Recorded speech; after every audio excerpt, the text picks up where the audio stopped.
In the summer of 1977, in the quiet suburban neighborhood of Enfield, North London, a series of events began that would turn an ordinary council house into the site of one of the most famous and controversial hauntings in history. The Hodgson family, who lived at 284 Green Street, would become the center of a chilling paranormal phenomenon that would leave investigators baffled and the public enthralled for years to come. The Hodgson family was a typical working-class family.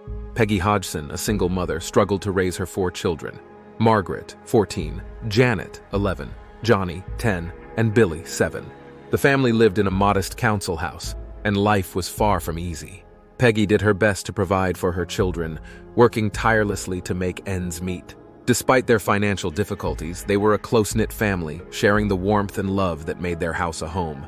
The strange occurrences began on the evening of August 30th, 1977. It was a warm summer night, and the children were getting ready for bed. Peggy was downstairs tidying up when she heard Janet and Margaret screaming from their shared bedroom. Rushing upstairs, she found the girls huddled together, terrified. They claimed that their beds were shaking and moving on their own. At first, Peggy dismissed their claims, thinking it was just their overactive imaginations or perhaps a ploy to delay bedtime.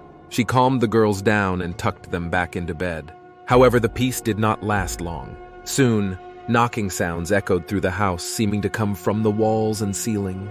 The next night, the knocking returned, louder and more persistent. It seemed to follow Peggy as she moved through the house, and the children were again frightened out of their wits. The knocking was accompanied by the sound of furniture moving. Peggy found the chest of drawers in the girls' room inexplicably moved several feet across the floor, even though it was too heavy for the children to move alone. As the days passed, the paranormal activity intensified. Objects were thrown across rooms by an unseen force, and the knocking grew louder and more frequent. The family could no longer ignore what was happening. Peggy sought help from neighbors, hoping someone could explain the bizarre events. Vic and Peggy Nottingham, who lived next door, were among the first to witness the phenomena. One evening, after hearing the commotion, Vic offered to help. He entered the Hodgson house only to hear the knocking himself. He checked the walls, pipes, and attic, but found no logical explanation for the sounds.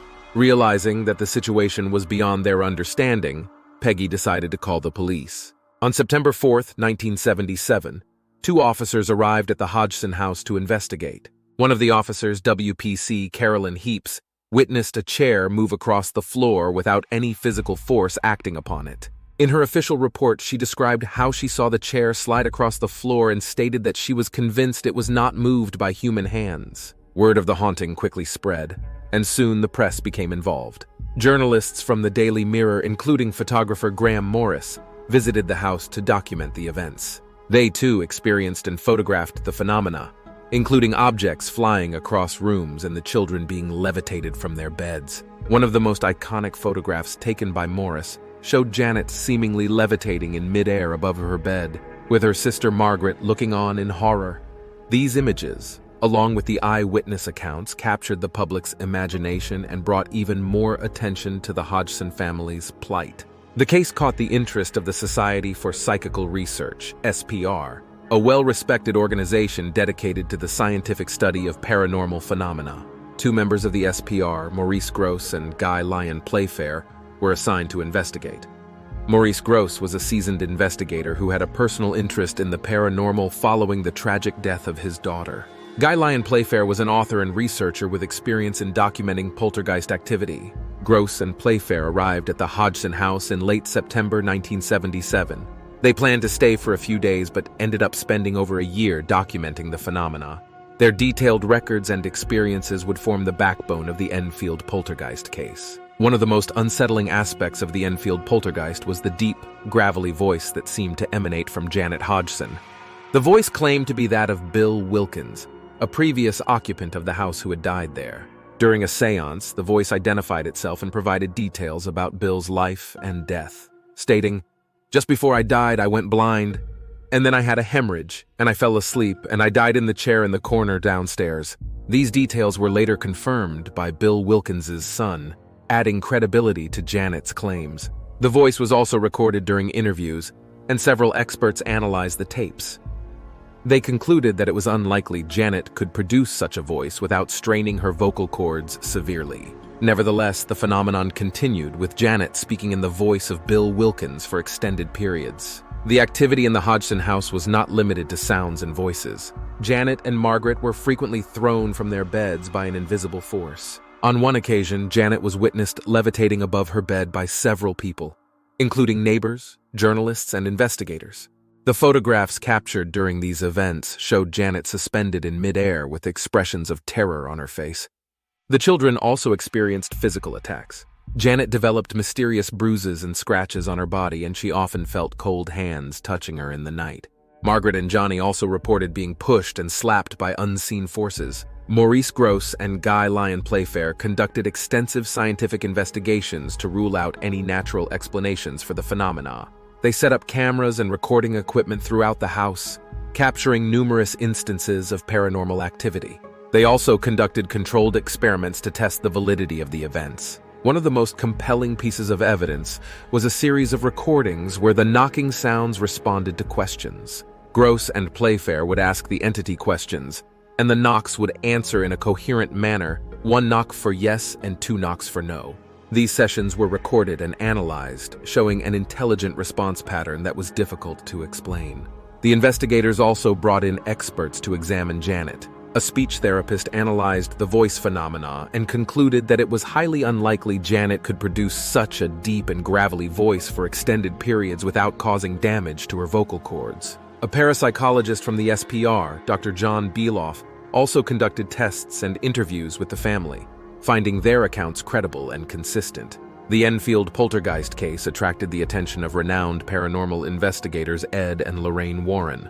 The Warrens, famous for their work on the Amityville Horror and other high-profile cases, traveled to London to assist with the investigation. Ed and Lorraine Warren visited the Hodgson house in 1978. Lorraine, a clairvoyant and medium, sensed a malevolent presence in the house and believed that the family was dealing with a demonic entity. Ed Warren, a demonologist, conducted interviews and documented the phenomena, adding to the growing body of evidence. While the Warrens' involvement was brief compared to Grosse and Playfair, their assessment added credibility to the case and brought even more attention to the Hodgsons' plight. Their experiences in Enfield would later inspire the 2016 film The Conjuring 2, which dramatized the events of the haunting. The activity reached its peak in late 1977 and early 1978. Janet was repeatedly thrown from her bed, and her possessions were often found scattered around the room. The family and investigators were at their wits' end, unable to find a solution to the relentless disturbances. One of the most dramatic incidents occurred in December 1977. Janet was sitting in a chair in the living room when she suddenly went into a trance-like state. Her body became rigid, and she began speaking in the voice of Bill Wilkins. The voice was angry and threatening, declaring that the family needed to leave the house. The temperature in the room dropped significantly, and witnesses reported feeling a heavy, oppressive atmosphere. Grosse and Playfair, along with the Hodgson family, attempted to communicate with the entity, but their efforts only seemed to provoke it further. Objects flew across the room, and the knocking sounds grew louder and more violent. Janet was levitated once again, this time in front of multiple witnesses, including a police officer who had come to investigate the disturbances. Despite numerous attempts to exorcise the entity and cleanse the house, the disturbances persisted. The family was subjected to intense scrutiny, with skeptics accusing them of fabricating the events for attention or financial gain. However, the consistency of the witnesses' accounts and the volume of documented evidence made it difficult to dismiss the case outright. The haunting gradually subsided in 1978, though the family continued to experience occasional disturbances for several years. Janet Hodgson later revealed that the activity had left a lasting impact on her life, contributing to psychological trauma and ongoing fear. In the years following the haunting, the Enfield Poltergeist case has been the subject of numerous books, documentaries, and films. It remains one of the most well-documented and controversial cases of paranormal activity, with debates continuing over the legitimacy of the events and the nature of the phenomena. As with many high-profile paranormal cases, the Enfield Poltergeist attracted its share of skeptics. Critics argued that the events were either exaggerated or entirely fabricated by the Hodgson family and the investigators. Some suggested that Janet, an intelligent and mischievous child, was behind much of the activity, using ventriloquism to produce the eerie voice and physical tricks to create the other phenomena. Skeptics pointed to moments when Janet and her siblings were caught attempting to bend spoons or move objects when they thought no one was looking. Janet herself later admitted that she and her siblings had occasionally faked some of the events to test the investigators or because they felt pressured to produce phenomena. However, Maurice Grosse and Guy Lyon Playfair remained convinced of the authenticity of the majority of the events they witnessed. They argued that while some instances might have been faked, the sheer volume and variety of the phenomena, witnessed by multiple credible sources, could not be easily explained away. Despite the controversy, the Enfield Poltergeist case has left a lasting mark on popular culture and the field of paranormal research. The extensive documentation, credible witnesses, and the involvement of renowned investigators like Ed and Lorraine Warren have ensured that the case remains a cornerstone of paranormal lore. The case has inspired numerous books, including Guy Lyon Playfair's This House is Haunted: The True Story of a Poltergeist, which provides a detailed account of the events and the investigation.